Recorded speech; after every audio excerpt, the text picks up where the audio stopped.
Hello दोस्तों, स्वागत है आपका अपने YouTube चैनल IQ रैंकर्स पे। तो चलिए हम जो बिहार एसआई का टेस्ट थे उसे देख रहे थे और इसी के अंतर्गत आज हम लोग 19 अगस्त का टेस्ट देखने वाले हैं। फर्स्ट क्वेश्चन है, अशोक के स्तंभ लेख बिहार के किस जिला से प्राप्त हुआ है। बात किया गया है अशोक का स्तंभ शिलालेख का, तो यह बिहार में कहाँ प्राप्त किया गया है, तो बिहार के चंपारण जिला में। ठीक है, याद रखना है, बिहार के चंपारण से मिला है अशोक का स्तंभ अभिलेख। वर्ष 1997 में जलवायु परिवर्तन सम्मेलन 1997 में कहाँ हुआ था, तो यह हुआ था क्योटो में। ठीक है, क्योटो प्रोटोकॉल 1997 में, और 1987 में याद रखिएगा 1987 में जो हुआ था वो हुआ था मॉन्ट्रियल प्रोटोकॉल, और 1997 में वो हुआ था क्योटो प्रोटोकॉल। बौद्ध धर्म के संघ संबंधी नियम और आचरण किस पुस्तक में संग्रहित है, तो यह संग्रहित है विनय पिटक में। ठीक है, बौद्ध धर्म से संबंधित नियम और आचरण किस पुस्तक में संग्रहित है, तो यह विनय पिटक में है। पश्चिम घाट पर पाई जाने वाली वनस्पति का प्रकार किस प्रकार है, पश्चिमी घाट। ठीक है, पश्चिमी घाट में किस प्रकार की वनस्पति पाई जाती है, तो सदाहरित वनस्पति पाई जाती है। ठीक है, सदाहरित वनस्पति पाई जाती है पश्चिमी घाट में। नेक्स्ट है, स्वदेशी आंदोलन की शुरुआत किस अधिवेशन के बाद हुआ था।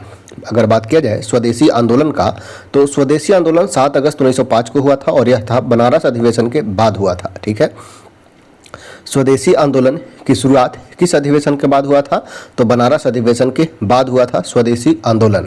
नेक्स्ट है, बिहार में पंचायत का मुखिया अपना त्याग पत्र किसे देगा।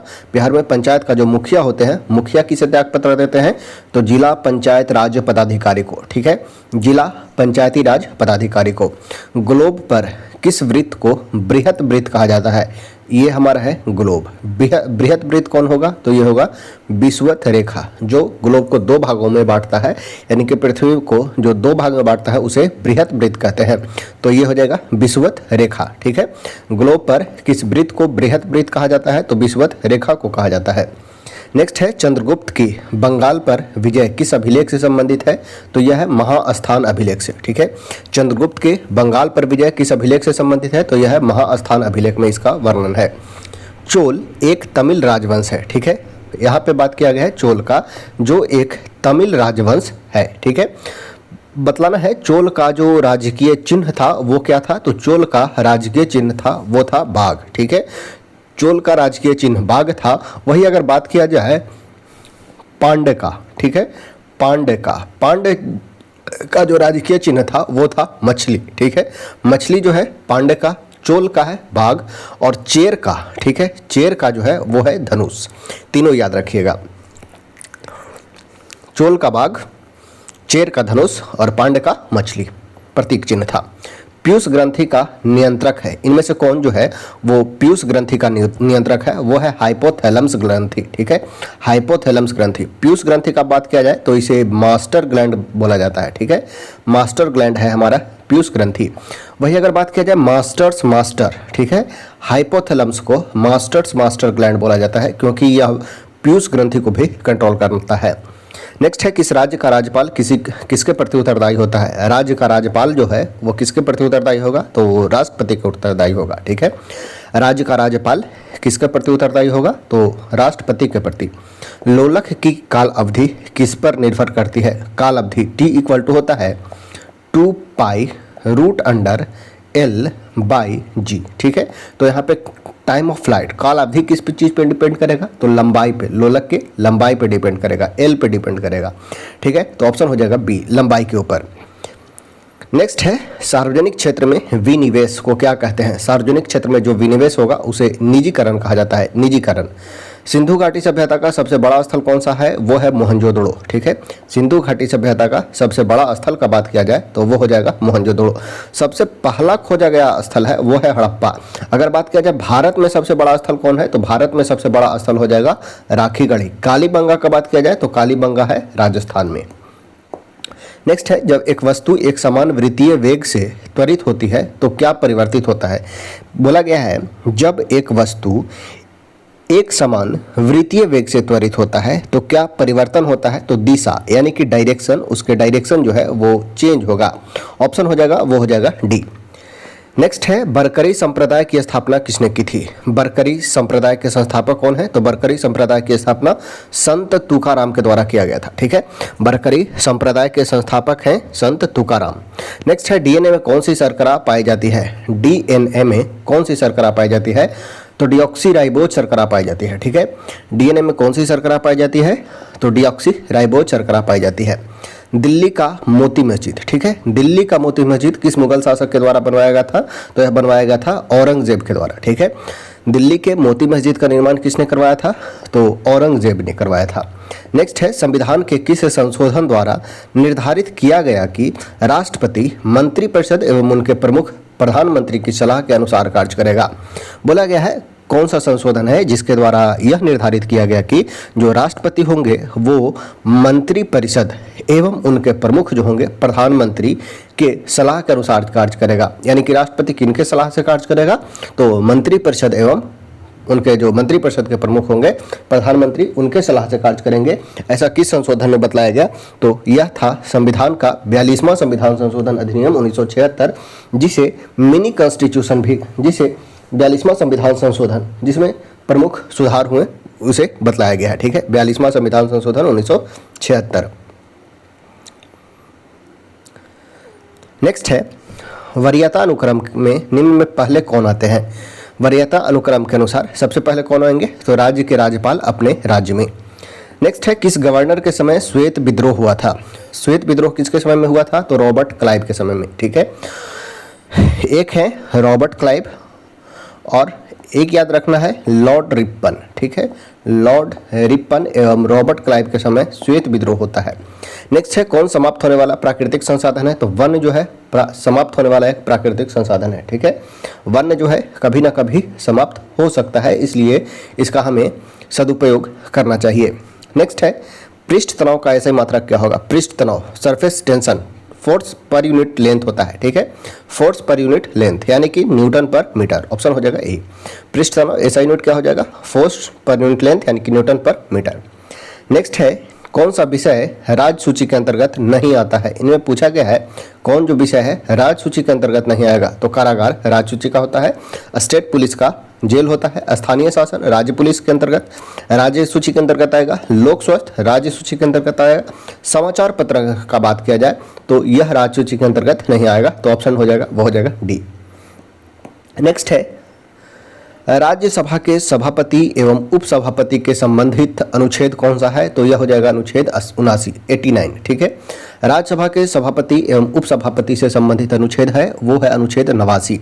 अगर बात किया जाएगा अनुच्छेद 80 का तो 79, 80 और 81 याद रखिएगा। 79 में संसद का बात किया गया है, 80 में राज्यसभा का एवं 81 में जो बात किया गया है लोकसभा के बारे में। ठीक है, लोकसभा का अध्यक्ष, लोकसभा के सभापति जो होते लोकसभा अध्यक्ष होते हैं उनका वर्णन है अनुच्छेद 93 में। ठीक है, लोकसभा का अध्यक्ष जो होंगे उनका वर्णन है अनुच्छेद 93 में। वही राज्यसभा के जो सभापति हैं उनका वर्णन है अनुच्छेद 89 में। 74 में मंत्रिपरिषद का वर्णन किया गया है। नेक्स्ट है विधान परिषद में सदस्यों की संख्या कम से कम कितनी होनी चाहिए? विधान परिषद, ठीक है, विधान परिषद का बात किया जाए तो यह वर्णन है विधान परिषद 169-70 में। विधान परिषद में जो है वो अभी वर्तमान में 6 राज्यों में विधान परिषद है और विधान परिषद में मिनिमम जो होना चाहिए वो होना चाहिए 40। ठीक है, सदस्यों की संख्या कितनी होना चाहिए विधान परिषद में? तो मिनिमम 40 होना चाहिए। नेक्स्ट है सुभाष चंद्र बोस को देश नायक की उपाधि किसके द्वारा दिया गया था? सुभाष चंद्र बोस को देश नायक की उपाधि कौन दिए थे? तो यह दिया गया था रविंद्रनाथ टैगोर के द्वारा, RNT के द्वारा। सुभाष चंद्र बोस को देश नायक की उपाधि कौन दिए थे? तो रविंद्रनाथ टैगोर के द्वारा दिया गया था। नेक्स्ट है गोलकुंडा का किला किस राज्य में है? तो गोलकुंडा का किला तेलंगाना में है। ठीक है, गोलकुंडा का किला कहाँ है? तो यह तेलंगाना में है। शिमला तथा मनाली का क्षेत्र हिमालय के किस श्रेणी के अंतर्गत आते हैं? शिमला एवं मनाली का क्षेत्र का बात किया जाए तो यह लघु हिमालय के अंतर्गत आता है। ठीक है, शिमला एवं मनाली का क्षेत्र लघु हिमालय के अंतर्गत आता है। नेक्स्ट है भारतीय संसद का औपचारिक स्थापना कब होता है? तो 31 मई 1952। ठीक है, भारतीय संसद का औपचारिक स्थापना कब होता है? तो डेट याद रखना है 31 मई 1952 ईस्वी को। कांगेर घाटी राष्ट्रीय उद्यान कहाँ है? कांगेर घाटी राष्ट्रीय उद्यान कांगेर घाटी का बात किया जाए तो यह छत्तीसगढ़ में है। ठीक है, कांगेर घाटी राष्ट्रीय उद्यान कहाँ है, तो यह छत्तीसगढ़ में है। नेक्स्ट है, किस इतिहासकार ने बहादुर शाह को साहे बेखबर कहा था?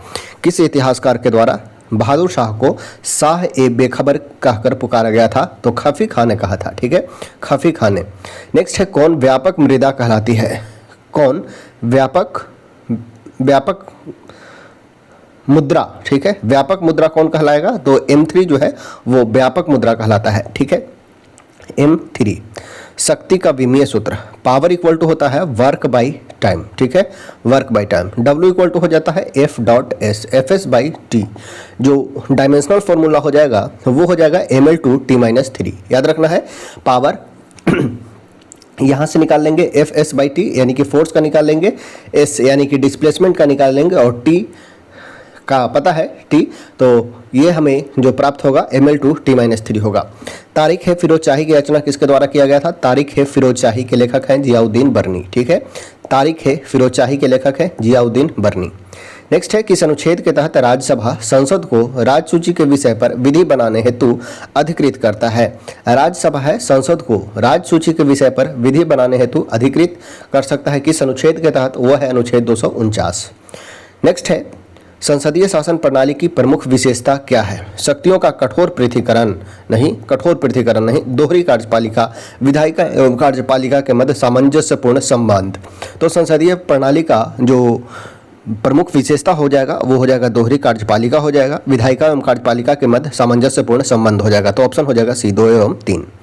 नेक्स्ट है, मद्रास की संधि किसके बीच हुआ था? तो यह हुआ था अंग्रेज और हैदर अली के बीच। ठीक है, मद्रास, मंगलौर और श्रीरंगपट्टनम, 3 संधि याद रखना है। तीनों होता है आंग्ल मराठा युद्ध के समय। ठीक है,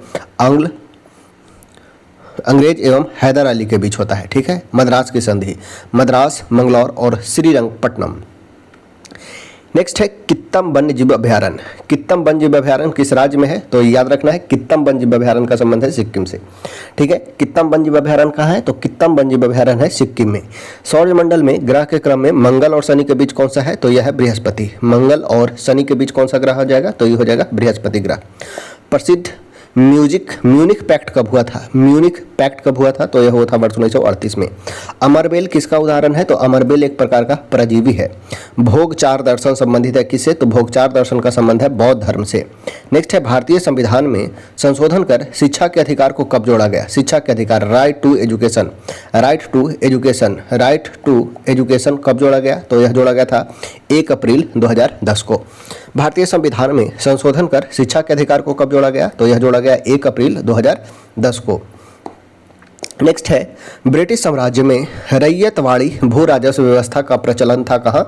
तो रैयत मीन्स होता है किसान और यह था दक्षिण भारत में। ठीक है, रैयतवाड़ी व्यवस्था कहाँ पर चली थी? तो दक्षिण भारत में था। ये हमारा है भारत, और भारत के इस भाग में अगर बात किया जाए तो इस भाग में जो है अस्थायी बंदोबस्त है। दक्षिण भारत में रैयतवाड़ी है और ये पंजाब एरिया, पश्चिमी उत्तर प्रदेश एरिया, बॉम्बे एरिया, यहाँ पे जो है वो है महालवाड़ी बंदोबस्त। ठीक है, महालवाड़ी बंदोबस्त है। ठीक है, तो पूछा गया है रैयतवाड़ी, तो रैयतवाड़ी कहाँ है? तो रैयतवाड़ी है दक्षिण भारत में। ठीक है, रैयतवाड़ी जो बंदोबस्त है वो है दक्षिण भारत में। नेक्स्ट है, शेरशाह के समय मौजूदा सरकार पैदावार का कुल कितना भाग लगान के रूप में वसूला करती थी? शेरशाह के समय मौजूदा सरकार जो था वो कितना भूभाग लगान के रूप में वसूलता था? तो लगभग 1/3 भाग।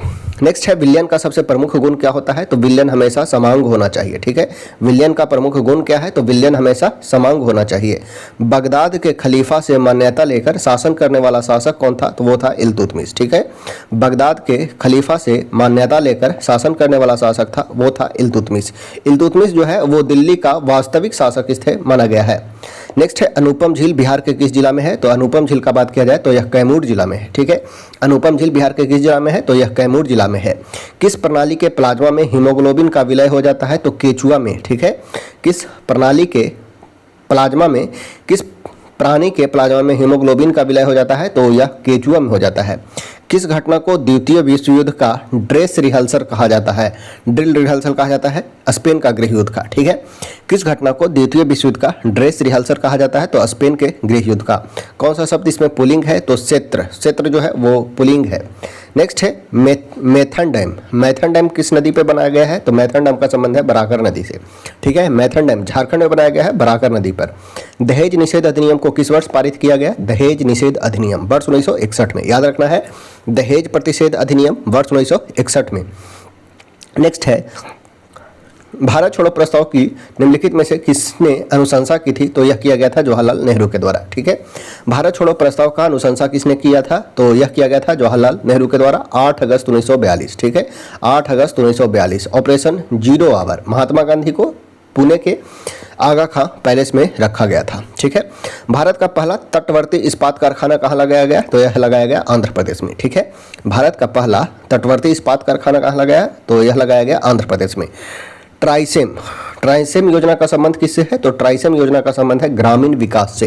ठीक है, ट्राइसेम योजना का संबंध किससे है? तो ट्राइसेम योजना का संबंध है ग्रामीण विकास से। नेक्स्ट है पिल कमीशन की सिफारिश के बाद भारतीय सैनिकों तथा यूरोपीय सैनिकों की संख्या का अनुपात कितना था? तो पिल कमीशन के बाद जो भारतीय सैनिक और यूरोपीय सैनिक का अनुपात जो था वो था 2:1 कर दिया गया था। जल गैस किसका मिश्रण होता है? तो CO+H2 का। ठीक है, जल गैस किसका मिश्रण है? तो कार्बन मोनोऑक्साइड और हाइड्रोजन का। ठीक है, तो CO+H2 का। नेक्स्ट है शरद विषुव की स्थिति कब होती है? शरद विषुव की स्थिति कब होगी? तो यह होता है 23 सितंबर में। 23 सितंबर को शरद विषुव की स्थिति होती है। समतल दर्पण द्वारा बनने वाले प्रतिबिंब होता है कैसा? तो समतल दर्पण द्वारा आभासी प्रतिबिंब बनता है। ठीक है, आभासी प्रतिबिंब बनता है समतल दर्पण द्वारा। नेक्स्ट है एज ऑफ कंसेंट एक्ट।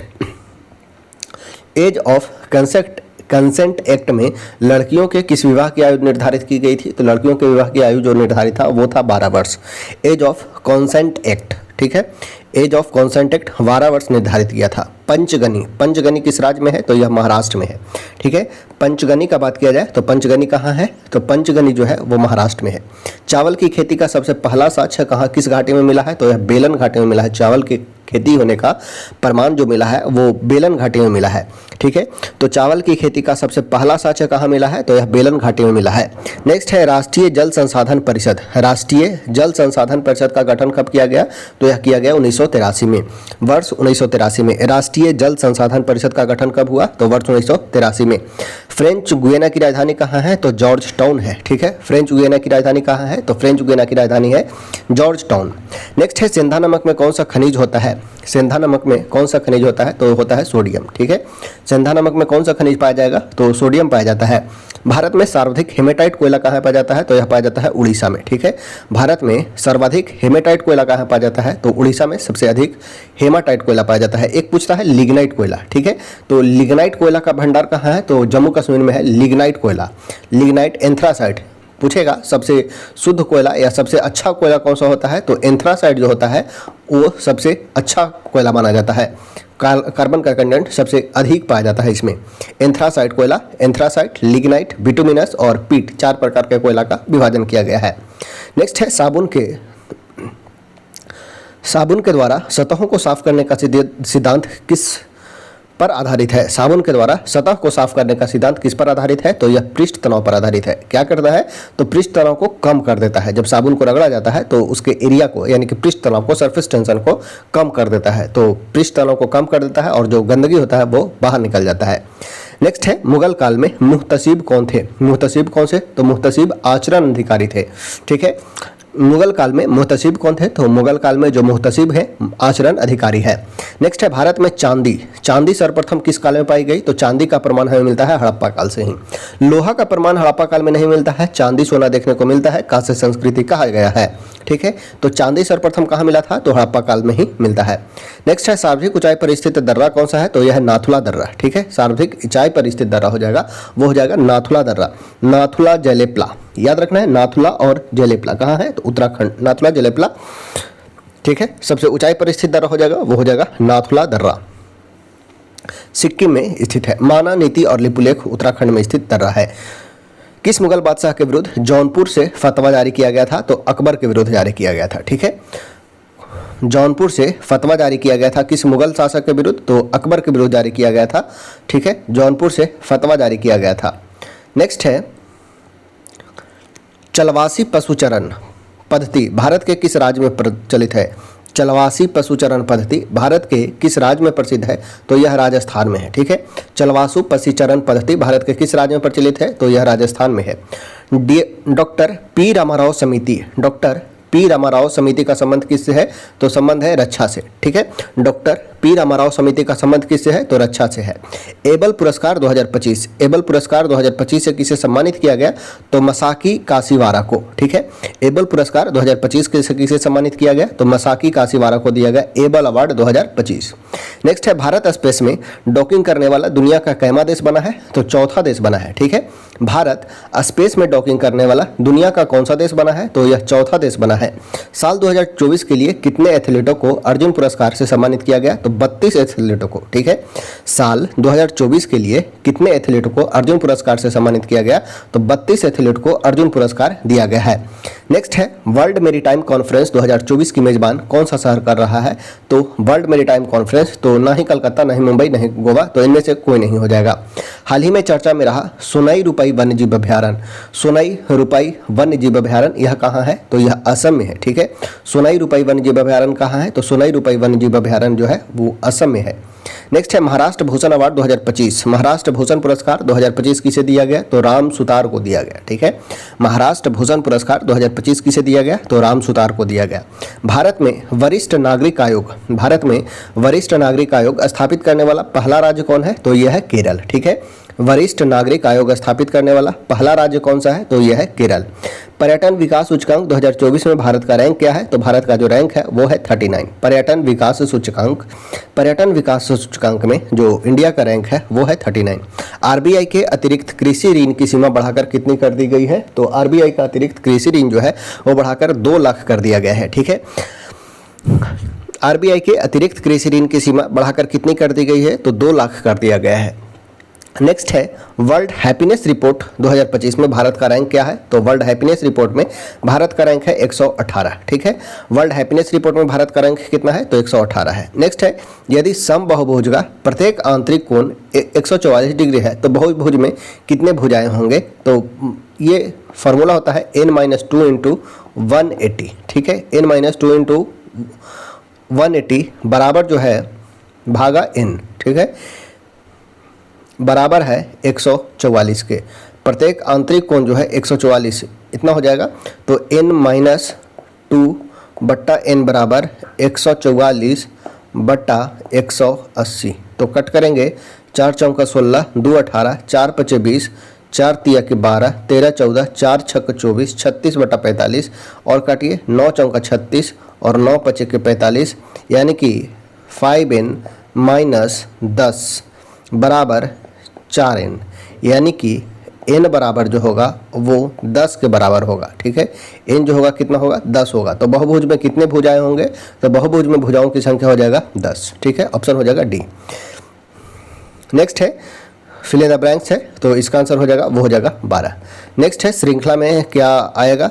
तो ए डी, ए के बाद है डी, डी के बाद है जी, जी के बाद जे है, एक यहाँ है, डी यानी कि 4, ई एफ जी यानी कि 7, 7 के बाद है 10 यानी कि 1 और 3 4, 4 और 3 7, 7 3 10, 10 दिन 13, 13 यानी कि एम और टी हो जाएगा। ठीक है, एम और टी ऑप्शन हो जाएगा बी। 89 का ऑप्शन हो जाएगा डी। 90 ए बी सी का वैल्यू दिया गया है, ए प्लस बी प्लस सी का वैल्यू 10 है, ए बी बी सी सी ए का वैल्यू 31 है, A square plus B square plus C square का वैल्यू ज्ञात करना है। हम फॉर्मूला लगाएंगे A plus B plus C का होल स्क्वायर बराबर।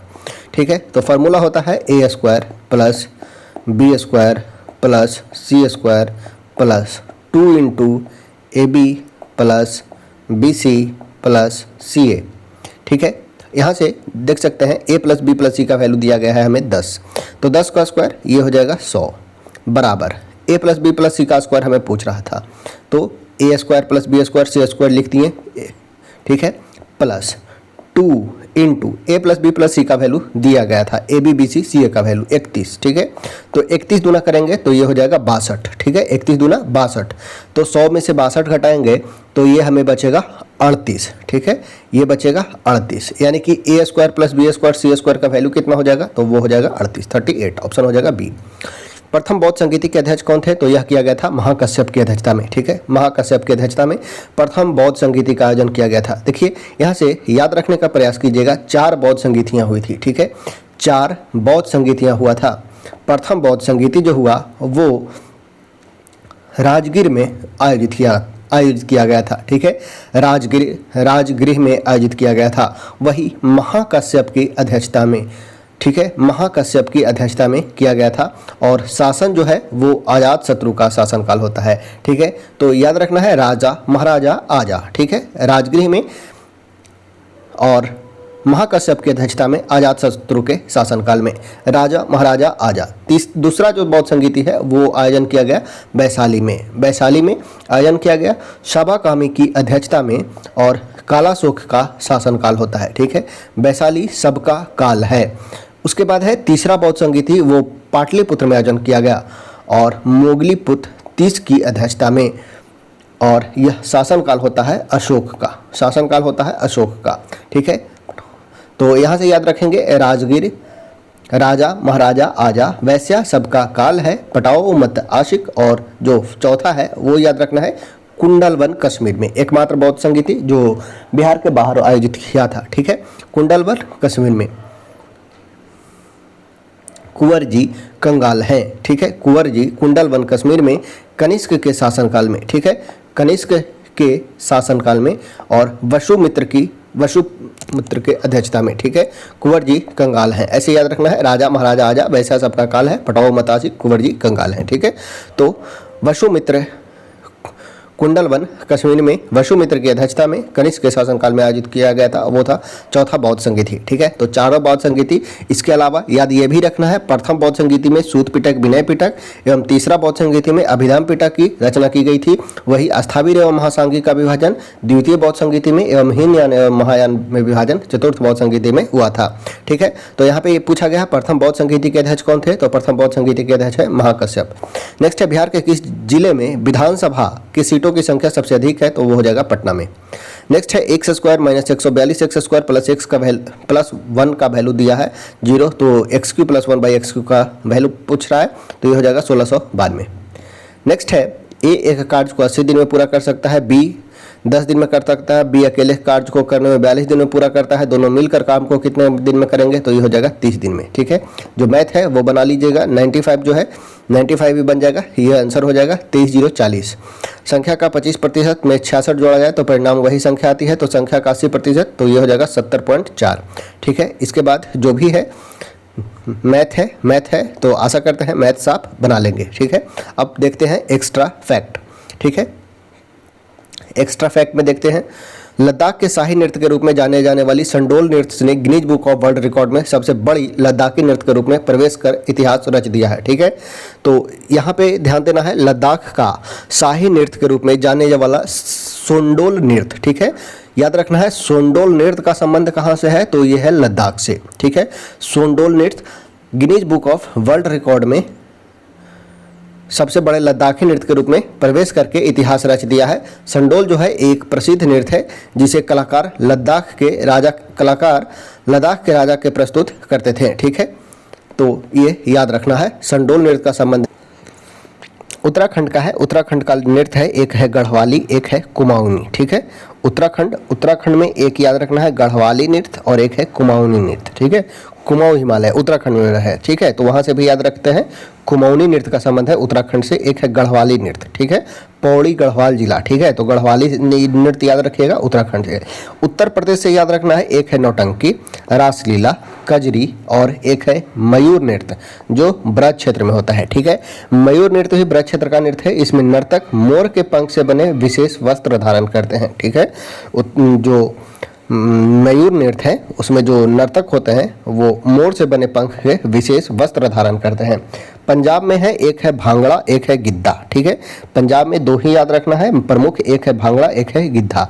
भांगड़ा जो है यह पुरुष प्रधान नृत्य है। ठीक है, भांगड़ा नृत्य करता है पुरुष और गिद्धा जो है वो महिला प्रधान है। याद रखना है, भांगड़ा जो नृत्य है वो पुरुष प्रधान नृत्य है, वही गिद्धा का बात किया जाए तो महिला प्रधान नृत्य है। भांगड़ा यह आमतौर पर यह नृत्य बैसाखी पर्व पर किया जाता है और गिद्धा यह महिलाएं इस नृत्य को मुख्य रूप से उत्सव या सामाजिक अवसर पर करती है। ठीक है, राजस्थान में याद रखना रखना है, राजस्थान में है घूमर नृत्य, ठीक है, घूमर, कालबेलिया, भावाई नृत्य, पनिहारी नृत्य, ये सभी जो है वो राजस्थान का नृत्य है, ठीक है। घूमर, कालबेलिया, भवाई और पनिहारी। पनिहारी से याद रखना है एक तिज्जन बाई, ठीक है, तिज्जन बाई का नाम है पनिहारी नृत्य। घूमर राजस्थान का एक परंपरागत लोक नृत्य है। इसका विकास भील जनजाति ने मां सरस्वती की आराधना करने के लिए किया था और बाद में बाकी राजस्थानी बिरादरियों ने इसे अपना लिया था, ठीक है। पश्चिम बंगाल में याद रखना है, पश्चिम बंगाल में है धुनाची या धुनची नृत्य और कीर्तन।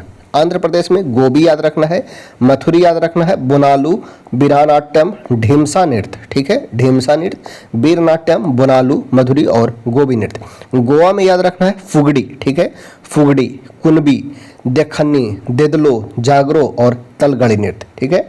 देखते हैं इंडियन क्लासिकल संगीत नाटक अकादमी ने 8 भारतीय नृत्य को मान्यता दिया है, ठीक है, 8 भारतीय नृत्य। शास्त्रीय नृत्य की संख्या कितनी है? तो शास्त्रीय नृत्य 8 है। पहला है भरतनाट्यम। भरतनाट्यम यानी कि अगर बात किया जाए भरतनाट्यम के फेमस पर्सनालिटीज का, तो पहला याद रखना है रुक्मणी देवी अरुणदेल, ठीक है, रुक्मणी देवी अरुणदेल का, मृणालिनी साराभाई का, वजयंती माला का, लीला सैमसन का, ठीक है, रुक्मणी देवी अरुणदेल का, मृणालिनी साराभाई का, वैजयंती माला का और लीला सैमसन का। भरतनाट्यम का संबंध है तमिलनाडु से। कथक का बात किया जाए तो कथक जो है उत्तरी भारत में इसका विकास देखने को मिलता है। कथक में है एक है पंडित बिरजू महाराज, सितारा देवी, शंभू महाराज, शोभना नारायण, ठीक है। कथक में है बिरजू महाराज, सितारा देवी, शंभू महाराज और शोभना नारायण। यह जो कथक है उत्तरी भारत का है, ठीक है, उत्तरी भारत जैसे यूपी हो गया, राजस्थान हो गया, ये सभी क्षेत्र में, ठीक है, कथक उत्तर भारत का है। भाई अगर बात किया जाए कथकली का, ठीक है, कथकली जो है वो है केरल का। कथक है उत्तर भारत का और कथकली जो है वो है केरल का। कथकली में है मुकुंद राजा, ठीक है, मुकुंद राजा। कुचिपुड़ी में याद रखना है, कुचिपुड़ी जो है वो आंध्र प्रदेश का शास्त्रीय नृत्य है जिसमें राजा रेड्डी और राधा रेड्डी है, ठीक है। कुचिपुड़ी आंध्र प्रदेश, याद रखना है आंध्र प्रदेश में है जो रेड्डी परिवार है, ठीक है। जगमोहन रेड्डी से नाम याद रखना है। जगमोहन रेड्डी कहाँ के सीएम थे? तो आंध्र प्रदेश के थे और रेड्डी परिवार का संबंध है कुचिपुड़ी से, क्योंकि जो रेड्डी है वो आंध्र प्रदेश में ही पाया जाता है। तो राजा रेड्डी और राधा रेड्डी कनेक्ट करना है, ठीक है। राधा रेड्डी और राजा रेड्डी का संबंध है आंध्र प्रदेश से। और आंध्र प्रदेश में कौन सा नृत्य है? तो वो है कुचिपुड़ी। मणिपुरी में याद रखना है झावेरी बहने का, ठीक है, मणिपुरी में याद रखना है झावेरी बहन का, मणिपुर में। और मणिपुर जो हो गया मणिपुरी हो जाएगा वहाँ का state. The dancer feet never strike the ground hard. Mohini Attam, Mohini Attam जो हो जाएगा वो हो जाएगा केरल का। कथक कली एक केरल का है और एक मोहिनी अट्टम, दोनों जो है वो केरल का है। It is considered a very graceful dance means to be performed as a solo recital by women. Odissi जो है वो हो जाएगा उड़ीसा का। सतारिया जो हो जाएगा वो हो जाएगा असम का, ठीक है, सतारिया हो जाएगा असम का। नेक्स्ट देखते हैं मार्टियल डांस पंजाब का। पंजाब का जो है वो हो जाएगा गटका। गटका कहाँ खेला? गटका खेला जाता है पंजाब में। उड़ीसा का है पाइका, ठीक है, उड़ीसा का है पाइका। मणिपुर का है थांगटा। केरल का है कलियारपट्टू। उत्तराखंड का है चोलिया, ठीक है, उत्तराखंड में हो जाएगा चोलिया। सिक्किम में हो जाएगा पांग लशबोल, ठीक है, पांग लशबोल। डायरेक्ट अब देखते हैं कुछ आगे। भारत आने वाला प्रमुख विदेशी यात्री, ठीक है, इबन बतूता। इबन बतूता का बात किया जाए तो मोहम्मद बिन तुगलक के समय में आता है। टॉमस रो जहांगीर के समय में आता है। बारबोसा और डोमिंगो पायस कृष्णदेवराय के समय में आता है। मेगास्थनी चंद्रगुप्त मौर्य के समय में आता है। अल मसूदी जो है वो महिपाल प्रथम के समय में आता है, ठीक है, अल मसूदी महिपाल प्रथम के समय में आता है। कैप्टन हॉकिंस का बात किया जाए तो कैप्टन हॉकिंस जहांगीर के दरबार में आता है। हैमिल्टन का बात किया जाए तो हैमिल्टन फरुखसियर के दरबार में आया था। फरुखसियर के दरबार में हैमिल्टन आता है। डाइमेकस का बात किया जाए तो डाइमेकस बिंदुसार के दरबार में आता है। अब्दुल रज्जाक का बात किया जाए तो देवराय द्वितीय के समय में अब्दुल रज्जाक आता है। निकोलो कॉन्टी का बात किया जाए तो देवराय प्रथम के समय में आता है। डायनोसियस का बात किया जाए तो डायनोसियस अशोक के समय में आता है।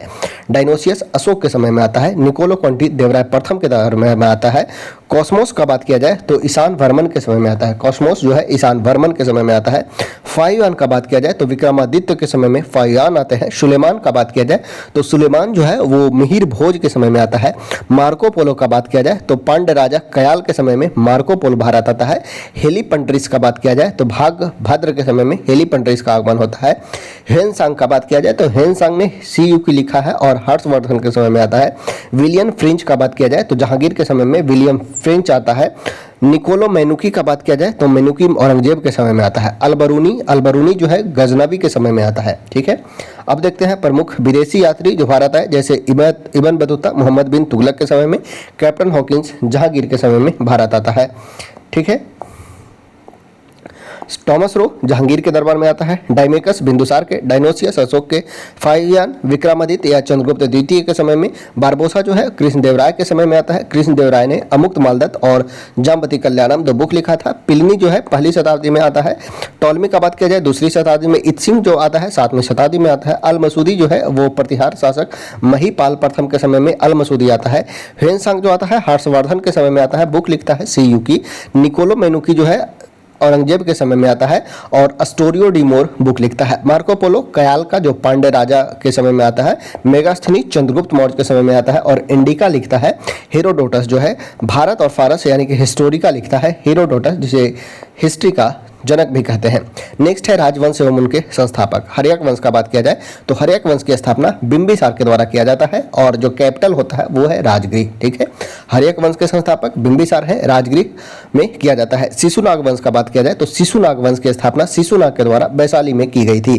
नंद वंश की स्थापना महापद्म नंद के द्वारा पाटलिपुत्र में किया गया था। ठीक है, नंद वंश की स्थापना महापद्म नंद के द्वारा पाटलिपुत्र में। मौर्य वंश की स्थापना चंद्रगुप्त मौर्य के द्वारा पाटलिपुत्र को राजधानी बनाया जाता है।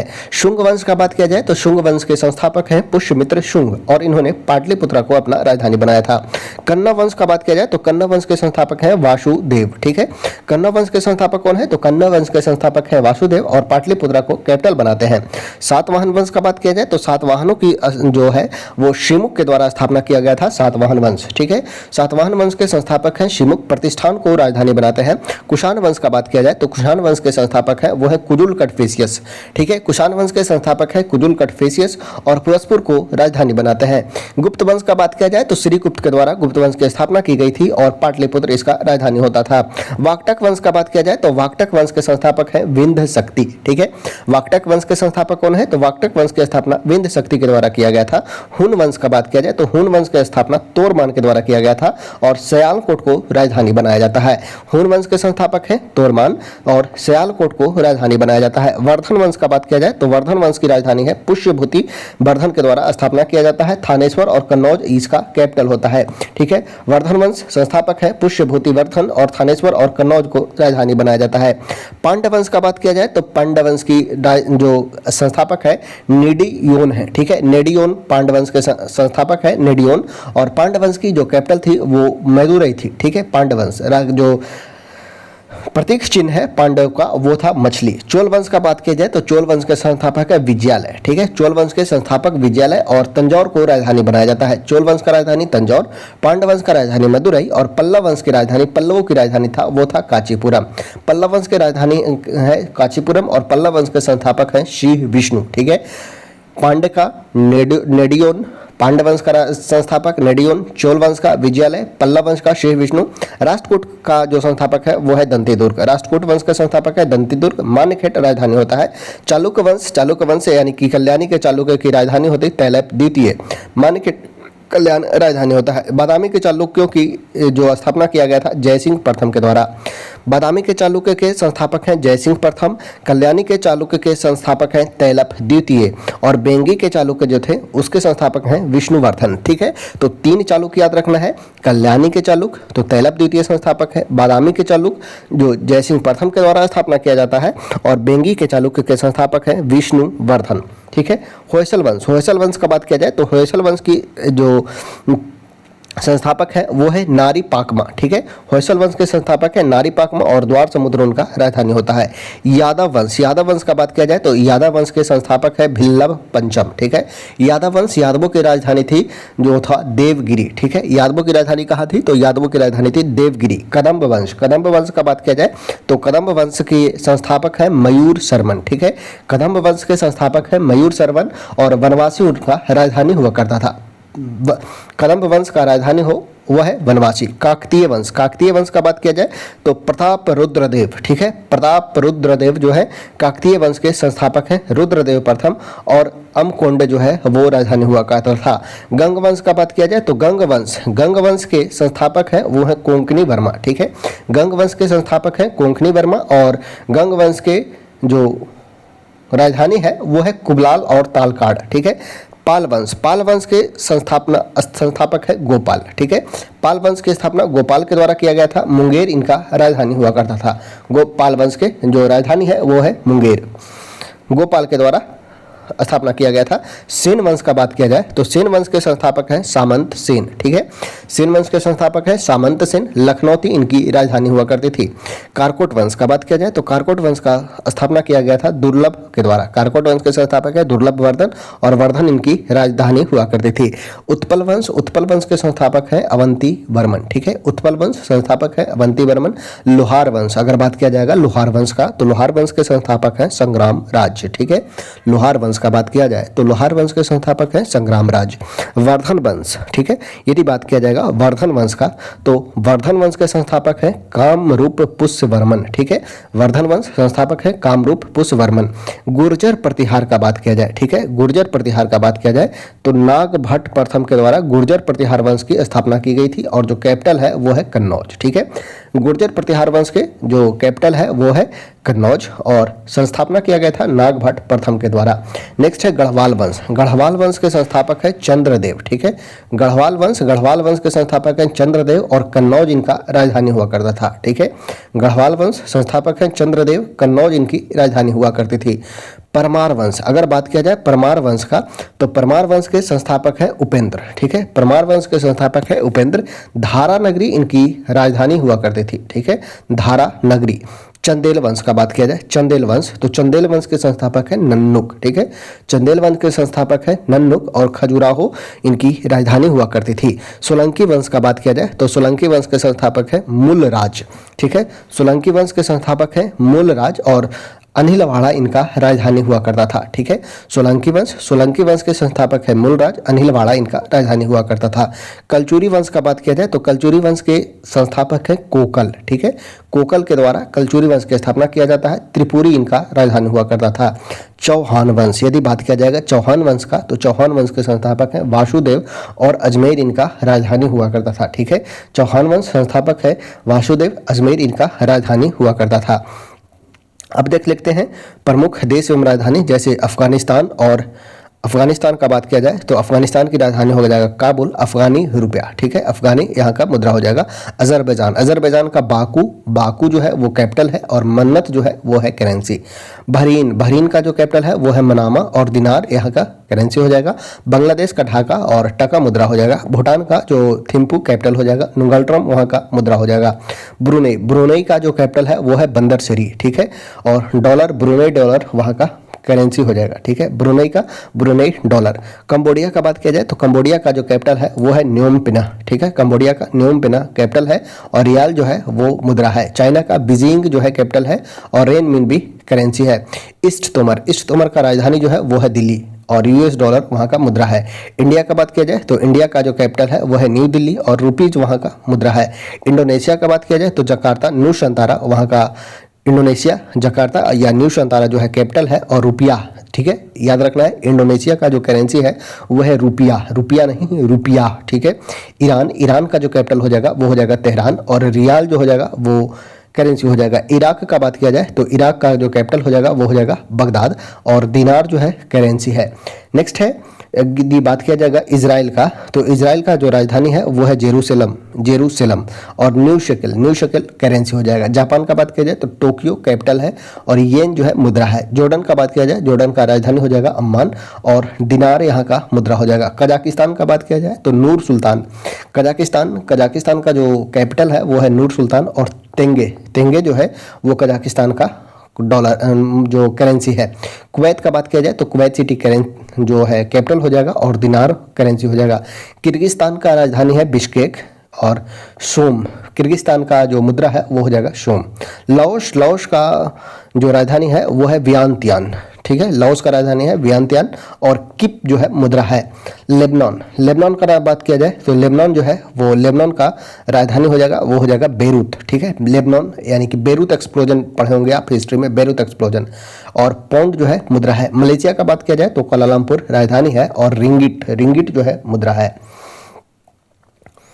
आगे देखते हैं, यदि बात किया जाए मालदीव का, तो मालदीव का राजधानी हो जाएगा माले और रूफिया जो है मुद्रा हो जाएगा। मंगोलिया का बात किया जाए तो उलान बटोर राजधानी हो जाएगा। टुगरोक जो है करेंसी है। नेपाल का बात किया जाए काठमांडू और रुपीज मुद्रा हो जाएगा। नॉर्थ कोरिया, उत्तर कोरिया प्योंगयांग और राजधानी जो मुद्रा हो जाएगा वो हो जाएगा वॉन। उत्तर कोरिया प्योंगयांग, दक्षिण कोरिया का राजधानी है वो है सियोल।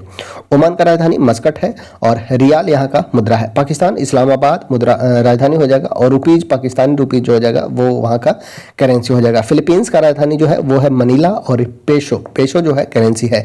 कतर का राजधानी है दोहा और रियाल जो है वो मुद्रा है। सऊदी अरब का बात किया जाए तो सऊदी अरब का कैपिटल है वो है रियाद, ठीक है, रियाद और रियाल जो है मुद्रा है। सिंगापुर का बात किया जाए तो सिंगापुर सिटी कैपिटल है, वही डॉलर वहाँ का मुद्रा है। साउथ कोरिया उत्तर कोरिया का राजधानी है प्योंगयांग, दक्षिण कोरिया का राजधानी है सियोल, लेकिन दोनों का मुद्रा सेम है वो है वॉन, ठीक है, वॉन। श्रीलंका का जो राजधानी है न्यू जयवर्धनपुर कोट्टे है, ठीक है, श्री जयवर्धनपुर कोट्टे राजधानी हो जाएगा और रुपीज वहाँ का मुद्रा हो जाएगा। सीरिया का राजधानी है दमिश्क और सीरियन पाउंड मुद्रा हो जाएगा। तजाकिस्तान का बात किया जाए तो दुशानबे राजधानी है और शोमोनी जो है वो करेंसी है। थाईलैंड का बात किया जाए तो थाईलैंड का जो कैपिटल है, थाईलैंड का राजधानी है वो है बैंकॉक और बहत जो है मुद्रा है। तुर्की का राजधानी अंकारा हो जाएगा और लीरा जो है मुद्रा हो जाएगा। तुर्कमेनिस्तान का राजधानी अशगाबाद और मन्नत जो है मुद्रा है। यूएई का राजधानी है अबू धाबी और दिरहम करेंसी है। उज्बेकिस्तान का बात किया जाए तो उज्बेकिस्तान की राजधानी जो है वो है ताशकंद और शोम यहाँ का मुद्रा है। वियतनाम का बात किया जाए तो वियतनाम का राजधानी है हनोई और डोंग यहाँ पे मुद्रा चलता है वियतनाम में। यमन का बात किया जाए तो यमन का राजधानी है शाना और यमन रियाल जो है मुद्रा हो जाएगा यमन का। नेक्स्ट है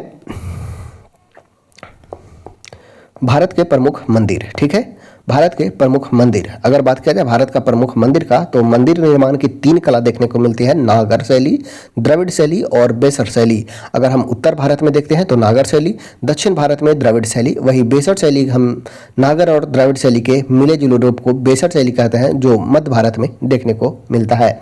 अब देखते हैं प्रमुख मंदिर, जैसे केरल में है, केरल में याद रखना है एक है पद्मनाभा स्वामी मंदिर, यह भगवान विष्णु को समर्पित है। तिरुवनंतपुरम केरल में स्थित है पद्मनाभ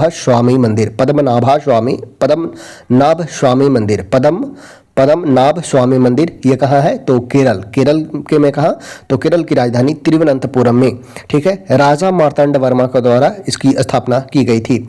एक है सबरीमाला मंदिर जो भगवान अयप्पा को समर्पित है।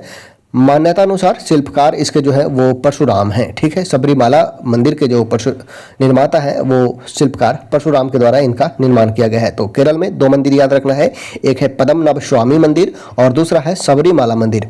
अगर कर्नाटक में याद रखना है तो कर्नाटक में याद रखना है एक विरूपाक्ष मंदिर जो भगवान शिव को समर्पित है, ठीक है, और दूसरा है वो है गोमतेश्वर मंदिर कर्नाटक में। विरूपाक्ष मंदिर का बात किया जाए तो भगवान शिव को समर्पित है और अंदर देव राय द्वितीय के द्वारा इसका स्थापना की गई थी। गोमतेश्वर मंदिर का बात किया जाए तो कर्नाटक में स्थित है। गोमतेश्वर मंदिर भारत के कर्नाटक राज्य के श्रवणबेलगोला नामक तीर्थ स्थल में है जिसे बाहुबली मंदिर के नाम से भी जाना जाता है। यह मंदिर प्रमुख रूप से 17 मीटर ऊंचे किस भगवान का है तो भगवान बाहुबली प्रतिमा के लिए प्रसिद्ध है, ठीक है, बाहुबली की प्रतिमा के लिए गोमतेश्वर की मूर्ति प्रसिद्ध है। अगला है वो है छत्तीसगढ़ का मामा भांजा मंदिर, ठीक है, छत्तीसगढ़ का मामा भांजा मंदिर, ठीक है, छत्तीसगढ़ में है मामा भांजा मंदिर। वैसे तो ये मंदिर भगवान शिव को समर्पित है लेकिन इसका नाम मामा भांजा मंदिर है, ठीक है।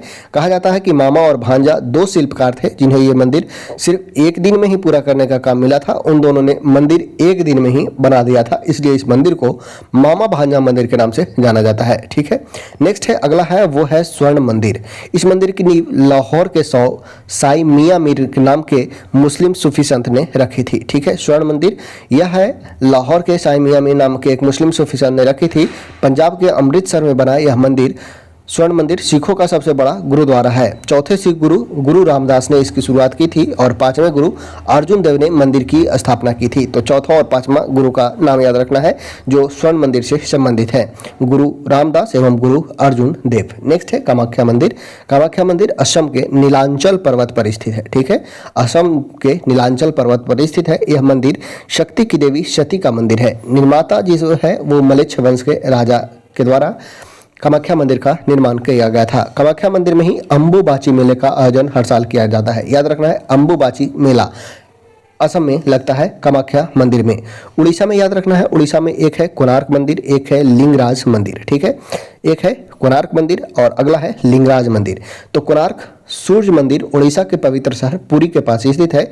इसका निर्माण, कोणार्क मंदिर का निर्माण राजा नरसिंह देव प्रथम के द्वारा 13वीं शताब्दी में किया गया था। कोणार्क के सूर्य मंदिर को ब्लैक पैगोडा के नाम से भी जाना जाता है। ठीक है, ब्लैक पैगोडा के नाम से जाना जाता है कोणार्क का सूर्य मंदिर। ठीक है, नरसिंह देव प्रथम के द्वारा इसका निर्माण किया जाता है। लिंगराज मंदिर यह शिव को समर्पित है, जो उड़ीसा के भुवनेश्वर जिला में स्थित सबसे पुराना मंदिर में से एक है। इस मंदिर का निर्माण सोमवंशी राजाओं के द्वारा किया गया था। सोमवंश के राजाओं के द्वारा लिंगराज मंदिर का निर्माण किया गया था।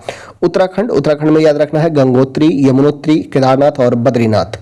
तमिलनाडु में याद रखना है मीनाक्षी अम्मा मंदिर या सुंदरेश्वर मंदिर। ठीक है, मीनाक्षी अम्मा मंदिर या सुंदरेश्वर मंदिर, महाबलीपुरम शोर मंदिर और रामानाथ स्वामी मंदिर।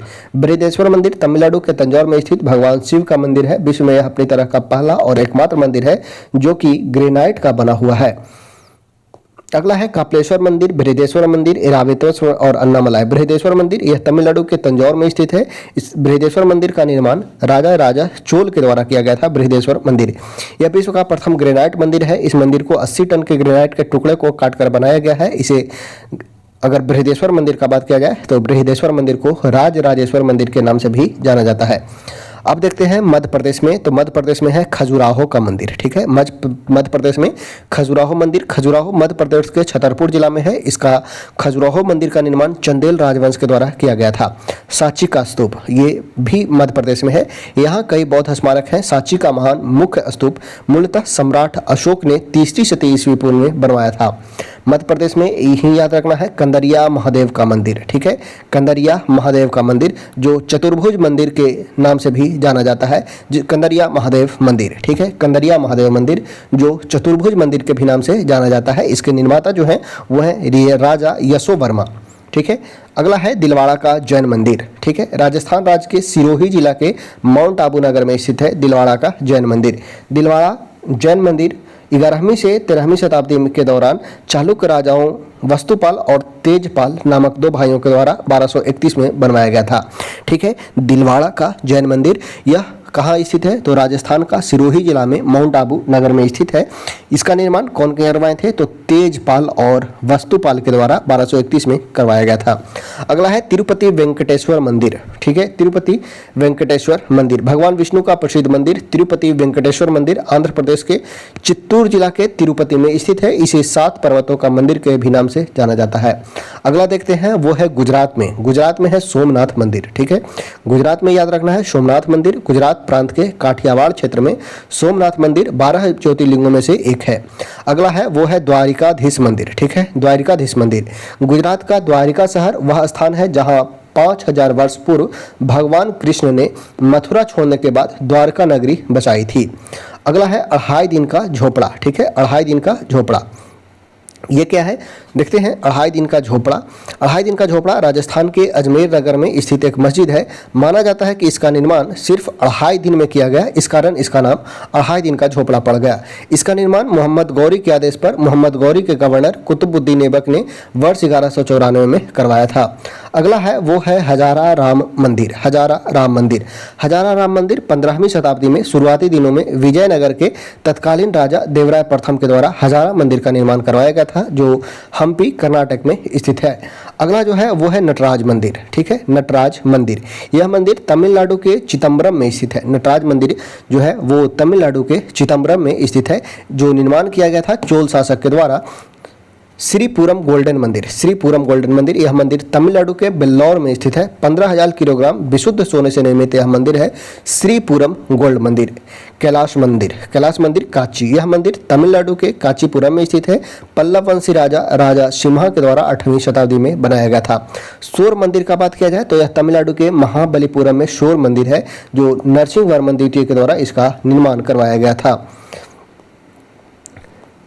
नेक्स्ट है, अब देखते हैं कुछ भारत में महत्वपूर्ण समिति और आयोग की सूची। जैसे महाजन समिति, ठीक है, महाजन समिति का संबंध है चीनी उद्योग से, ठीक है, महाजन समिति का संबंध है चीनी उद्योग से।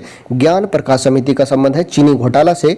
मल्होत्रा समिति का संबंध है बीमा क्षेत्र सुधार से। रंगराजन समिति का बात किया जाए तो रंगराजन समिति का संबंध है भुगतान संतुलन से। सरकारी समिति, ठीक है, सरकारी समिति का संबंध है केंद्र राज्य वित्तीय संबंध से, ठीक है, सरकारी समिति का बात किया जाए तो सरकारी समिति का संबंध है केंद्र राज्य वित्तीय संबंध से। सत्यम समिति, सत्यम समिति का संबंध है वस्त्र नीति से।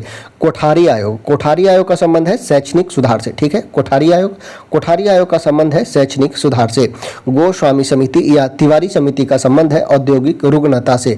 भूरेलाल समिति, ठीक है, भूरेलाल समिति का बात किया जाए तो भूरेलाल समिति का संबंध है मोटर वाहन कर की वृद्धि से। सुंदर राजन समिति का संबंध है तेल क्षेत्र सुधार से।